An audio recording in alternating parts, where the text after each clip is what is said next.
Hi hello నమస్తే, నేను కృష్ణాంజనేయులు. రాజధాని అమరావతి అంశం ఈ ఎన్నికల్లో ఎజెండాగా ఉండబోతుందా ఉండదా అనేటువంటి చర్చ ఒకవైపున, అమరావతి రాజధాని విషయాన్ని తెలుగుదేశము, జనసేన, బీజేపీ కూటమి ఎన్నికల ఎజెండాగా వినియోగించుకోబోతున్నాయా అనేటువంటి అంశము. అదేవిధంగా అమరావతి రాజధాని విషయంలో వైఎస్ఆర్ కాంగ్రెస్ పార్టీ ఏ విధంగా నష్ట నివారణ చర్యలని ఈ ఎన్నికల్లో చేపట్టబోతోంది. ఈ మూడు అంశాలు చాలా కీలకమైనటువంటి. వైఎస్ఆర్ కాంగ్రెస్ పార్టీ ఎందుకు నష్ట నివారణ చర్యలను చేపట్టాలి? అమరావతి రాజధాని స్థానంలో వైఎస్ఆర్ కాంగ్రెస్ పార్టీ అధికారంలోకి వచ్చిన తర్వాత 3 రాజధానులను మేము ఏర్పాటు చేస్తాము, 3 ప్రాంతాల అభివృద్ధికి వైఎస్ఆర్ కాంగ్రెస్ పార్టీ ప్రభుత్వం కట్టుబడి ఉంది. కేవలము అమరావతి అనంటే ఒక సామాజిక వర్గము, ఒక ప్రాంత అభివృద్ధికి సంబంధించినటువంటి అంశంగానే ఉంది. ఆంధ్రప్రదేశ్లో వెనకబడినటువంటి ప్రాంతాలుగా ఉన్నటువంటి రాయలసీమ, అదేవిధంగా ఉత్తరాంధ్ర ప్రాంతాల అభివృద్ధి కూడా వైఎస్ఆర్ కాంగ్రెస్ పార్టీ ప్రభుత్వానికి కీలకమైనటువంటి అంశం. కాబట్టి రాయలసీమలో కర్నూలులో హైకోర్టును ఏర్పాటు చేసి న్యాయ రాజధానిని ఏర్పాటు చేస్తామని, విశాఖపట్నం ఉత్తరాంధ్రకు ముఖద్వారంగా ఉన్నటువంటి విశాఖపట్నంలో కార్యనిర్వాహక రాజధానిని ఏర్పాటు చేస్తామని వైఎస్ఆర్ కాంగ్రెస్ పార్టీ ప్రభుత్వం అధికారంలోకి వచ్చిన తర్వాత 2019 డిసెంబర్లో ముఖ్యమంత్రి వైఎస్ జగన్మోహన్ రెడ్డి ప్రకటించారు. అప్పటి నుంచి తెలుగుదేశము, జనసేన, బీజేపీ వీళ్ళ మద్దతుతో అమరావతి రాజధానిగా ఉండాలి, ఒకటే రాష్ట్రం ఉండాలి, ఒకటే రాజధాని ఉండాలి అనేటువంటి దాని మీద నినాదమైన ఉద్యమాలు జరుగుతూ వస్తున్నటువంటి పరిస్థితి కూడా మనం చూసాం. ఇంకొక వైపున 3 రాజధానులు ఉండాల్సిందే, 3 రాజధానులకు మేము కట్టుబడి ఉన్నాం, న్యాయపరమైనటువంటి అన్ని అడ్డంకులు తొలగిపోయిన తరువాత మేము ఖచ్చితంగా 3 రాజధానులు ఏర్పాటు చేస్తామని పదే పదే అనేక సందర్భాల్లో ముఖ్యమంత్రి జగన్మోహన్ రెడ్డి మాట్లాడుతూ వచ్చారు. ఈ ఎన్నికలు ముగిసిన వెంటనే ప్రమాణ స్వీకారం కూడా విశాఖపట్నంలోనే చేయబోతున్నాను, 2వసారి ముఖ్యమంత్రిగా, విశాఖే కార్యనిర్వాహక రాజధానిగా ఉంటుందని కాన్ఫిడెంట్గా ముఖ్యమంత్రి వైఎస్ జగన్మోహన్ రెడ్డి చెప్పారు. అయితే మరి అమరావతి రాజధాని కావాలని కోరుకునేటువంటి ప్రజలు ఎవరు? ఈ ప్రాంతంలో ఉండేటువంటి భూములు ఇచ్చినటువంటి రైతులు, ఈ ప్రాంతంలో ఉండేటువంటి భూములకు రేట్లు పెరుగుతాయని భావించేటువంటి వాళ్ళు, కొద్ది గొప్ప భూములు ఉన్నటువంటి వాళ్ళు, కృష్ణా, గుంటూరు జిల్లాల్లో ఈ అమరావతికి సంబంధించినటువంటి ప్రభావం ఎంతో కొంత ఎన్నికల్లో ఉండేదానికి అవకాశాలు ఉండొచ్చు. అదేవిధంగా తెలుగుదేశం పార్టీ నడుపుతున్నటువంటి సామాజిక వర్గం, కమ్మ సామాజిక వర్గం కూడా అత్యధికంగా గుంటూరు, కృష్ణా జిల్లాల్లో ప్రధానంగా ఈ కమ్మ సామాజిక వర్గ నాయకత్వం అనేటువంటిది ఈ 2 జిల్లాల్లో రాజకీయంగా ప్రభావం ఉన్నటువంటి అంశాలు. మరి ఇలాంటి పరిస్థితుల్లో అమరావతికి సంబంధించినటువంటి విషయంలో వైఎస్ఆర్ కాంగ్రెస్ పార్టీకి వ్యతిరేకంగా ఈ 2 జిల్లాల్లో తీర్పు వచ్చేటువంటి పరిస్థితి కనుక ఉంటే ఇది కొంత నష్టం కలిగేటువంటి అవకాశాలు ఉండొచ్చు అని కూడా తెలుగుదేశం పార్టీ ఏమో అనుకూలంగా ఉంటుందని, వైఎస్ఆర్ కాంగ్రెస్ పార్టీ ఏమో ప్రతికూలంగా ఉంటుందని వైఎస్ఆర్ కాంగ్రెస్ పార్టీలో ఉండేటువంటి కింది శ్రేణిలో ఉండేటువంటి నాయకుల్లో కూడా ఆందోళన ఉంది. ఎందుకోసమంటే గుంటూరు, కృష్ణా జిల్లాల్లో, గుంటూరులో 17 అసెంబ్లీ నియోజకవర్గాలు, ఉమ్మడి గుంటూరు జిల్లాలో, ఉమ్మడి కృష్ణా జిల్లాలో 16 అసెంబ్లీ నియోజకవర్గాలు, 33 అసెంబ్లీ నియోజకవర్గాలు. ఈ అసెంబ్లీ నియోజకవర్గాల్లో గిన ప్రధానంగా అత్యధిక నియోజకవర్గాలు గిన తెలుగుదేశం, జనసేన, బీజేపీ కూటమి వైపు ఉంటే మరింత నష్టం జరిగేటువంటి అవకాశాలు ఉండొచ్చు అని ఆందోళన చెందుతుంది వైఎస్ఆర్ కాంగ్రెస్ పార్టీ క్షేత్రస్థాయి నాయకులు. అయితే ఇక్కడ కమ్మ సామాజిక వర్గానికి సంబంధించినటువంటి వాళ్ళు ఏమి తెలుగుదేశం పార్టీ వైపు వన్ సైడ్గా ఉన్నటువంటిది ఏం కాదు. కానీ ఆల్రెడీ కేశినేని నాని, విజయవాడ ఎంపీగా 2 సార్లు గెలిచినటువంటి కేశినేని నాని ఇప్పుడు ఆయన వైఎస్ఆర్ కాంగ్రెస్ పార్టీ తరఫున విజయవాడ ఎంపీగా పోటీ చేస్తున్నారు.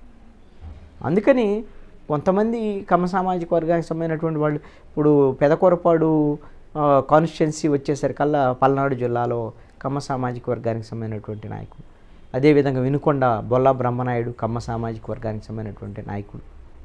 ఈ విధంగా కమ్మ సామాజిక వర్గ నాయకత్వం కూడా వైఎస్ఆర్ కాంగ్రెస్ పార్టీలో గట్టిగానే ఉన్నటువంటి పరిస్థితులు ఉన్నాయి.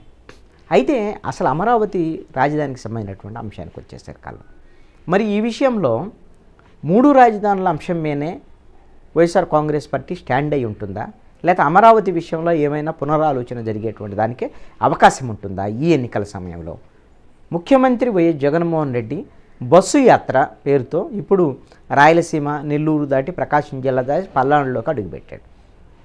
పల్నాడు నుంచి గుంటూరు పార్లమెంటు పరిధిలోకి, అక్కడ మరి అమరావతి రాజధాని చూసుకొని కృష్ణా జిల్లా ఇటువైపు నుంచి ఎక్కడ ఇచ్చాపురం వరకు వెళ్తారు.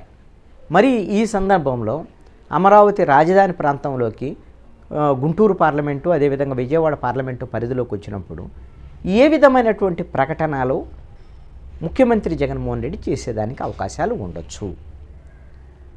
అమరావతి విషయంలో ఏమైనా సరే పునరాలోచన చేస్తారా జగన్మోహన్ రెడ్డి అనేటువంటి చర్చ అయితే జరుగుతుంది. నాకున్నటువంటి సమాచారం ప్రకారంగా అమరావతి విషయంలో మేమేం అమరావతిని మార్చటం లేదు, అమరావతి శాసన రాజధానిగానే ఉంటుంది. 3 ప్రాంతాల అభివృద్ధి కోసం 3 రాజధానులు అనేటువంటి అంశం కొనసాగిస్తాం అనేటువంటి విషయం మీదే ముఖ్యమంత్రి జగన్మోహన్ రెడ్డి అదే స్టాండ్ మీద ఉండేదానికి అవకాశాలు ఉండవు. వాళ్ళు మొదటి నుంచి కూడా 3 రాజధానుల ప్రకటన చేసిన దగ్గర నుంచి ఇదే అంశాన్ని చెప్తూ వచ్చారు.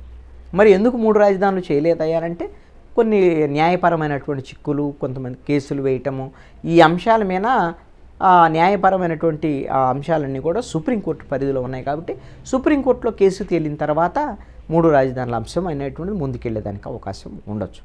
మళ్ళీ గిన వైఎస్ఆర్ కాంగ్రెస్ పార్టీ అధికారంలోకి వస్తే కేసులు మాట ఎలా ఉన్నప్పటికీ కూడా కార్యనిర్వాహక రాజధానిగా పరిపాలన మొత్తం విశాఖపట్నం నుంచి ప్రారంభమయ్యేటువంటి అవకాశాలు మాత్రం ఉండొచ్చు అనేటువంటిది జగన్మోహన్ రెడ్డి కూడా స్పష్టం చేస్తున్నటువంటి అంశం.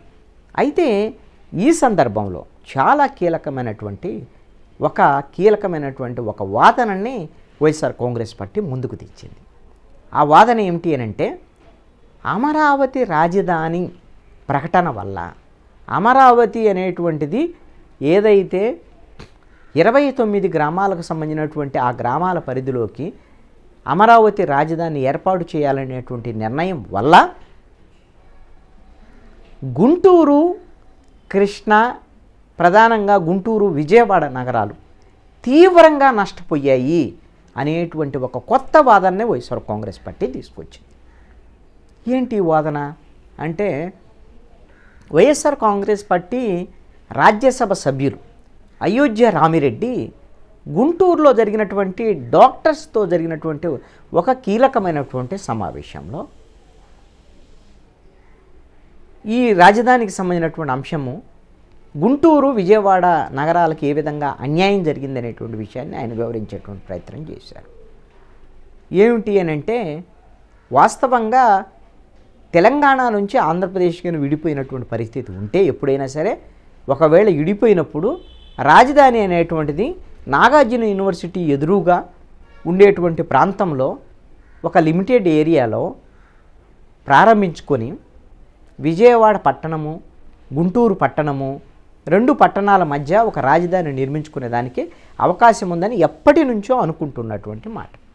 కానీ రాష్ట్రం విడిపోయిన తర్వాత, తెలుగుదేశం అధికారంలోకి వచ్చిన తర్వాత ఎవరితో సంప్రదించకుండా ఎక్కడో 29 గ్రామాల్లో ఆ గ్రామాల్లో రాజధాని అనేటువంటిది పెట్టడము, అక్కడ అన్ని బిల్డింగులు కట్టాలనేటువంటి ప్రయత్నం జరగటము, అక్కడ లక్షల కోట్ల రూపాయలు వెచ్చించాలనేటువంటి ప్రయత్నము, ఈ భూ సమీకరణలో ఇవన్నీ కూడా అతిపెద్ద కుంభకోణము. ఇది ఒక సామాజిక వర్గానికి లబ్ధి జరిగేటువంటి విధంగా, కొంతమందికి మేలు జరిగేటువంటి విధంగా ఈ భూ సమీకరణలు కానీ భూముల కుంభకోణం కానీ జరిగింది. ఆ ప్రాంతంలోనే ఆ 29 గ్రామాల్లోనే రాజధాని ఏర్పాటు చేయటం ద్వారాగా ఒక సామాజిక వర్గ లబ్ధి జరగాలి అనేటువంటిది, ఒక పార్టీకి లబ్ధి జరగాలనేటువంటి కుట్ర కోణం దాగి ఉంది. దీని ద్వారాగా అక్కడ లక్షల కోట్లు ఖర్చు పెట్టలేనటువంటి పరిస్థితి, అక్కడ రాజధాని రెడీ కాలేదు. ఇటువైపున గుంటూరు, విజయవాడ పట్టణాలు కూడా అభివృద్ధి చెందనటువంటి పరిస్థితి ఉంది. ఇది ఈ విధంగా గుంటూరు, విజయవాడకి నష్టం కూడా జరిగింది. 3 ప్రాంతాలు అనేటువంటిది వైఎస్ఆర్ కాంగ్రెస్ పార్టీ 3 రాజధానుల అంశం 3 ప్రాంతాల అభివృద్ధికి సంబంధించినటువంటి అంశం. దాని ద్వారాగా విజయవాడ గుంటూరును కూడా మేము అభివృద్ధి చేస్తామనేటువంటి విషయాన్ని అయోధ్య రామిరెడ్డి ఒక కొత్త వాదన తీసుకొచ్చారు. బహుశా వైఎస్ఆర్ కాంగ్రెస్ పార్టీ ఈ ఎన్నికల సమయంలో ఈ వాదనను ముందుకు తీసుకొచ్చేదానికి అవకాశాలు ఉండొచ్చు.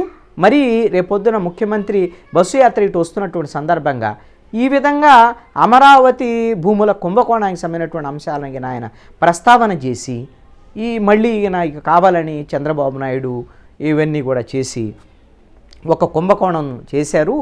దాని ద్వారా అందుకని మేము దీన్ని వ్యతిరేకించాము. 3 ప్రాంతాల అభివృద్ధి కూడా మాకు ముఖ్యమైనటువంటి వాదన ముందుకు తీసుకొచ్చేదానికి అవకాశాలు ఉండొచ్చు. ఇంకొక మాట కూడా బహుశా జగన్మోహన్ రెడ్డి మాట్లాడేదానికి అవకాశం ఉండొచ్చు. ఎందుకంటే ఈ రాజధాని కోసము ప్రధానమంత్రి నరేంద్ర మోడీ వచ్చి శంకుస్థాపన చేశాడు. మరి ప్రధానమంత్రి ఏమైనా నిధులు ఇచ్చాడా, డబ్బులు ఇచ్చాడా? లక్షల కోట్ల రూపాయలు ఇక్కడ డబ్బులు అవతాయి. ఈ మొత్తం వీళ్ళు ప్రణాళిక ప్రకారంగా రాజధాని కావాలంటే గతంలో కూడా చంద్రబాబు నాయుడు చెప్పాడు. మరి ఇప్పుడు ఏమన్నా నరేంద్ర మోడీ మరి పొత్తులోకి వచ్చాడు కదా, బీజేపీ కూడా పొత్తులో ఉంది కదా, మరి ఏమన్నా 1,00,000 కోట్లు ఇస్తామని అన్న హామీ ఇస్తారా అనేటువంటి అంశాన్ని కూడా ప్రస్తావన చేసేదానికి అవకాశం ఉండొచ్చు. అదే విశాఖపట్నం అయితే అభివృద్ధి చెందినటువంటి నగరం కాబట్టి అక్కడ రాజధాని ఉంటే ఆ ప్రాంతం కూడా అభివృద్ధి చెందుతున్నటువంటి అంశాన్ని ముందుకు తీసుకొచ్చేదానికి అవకాశాలు ఉండొచ్చు.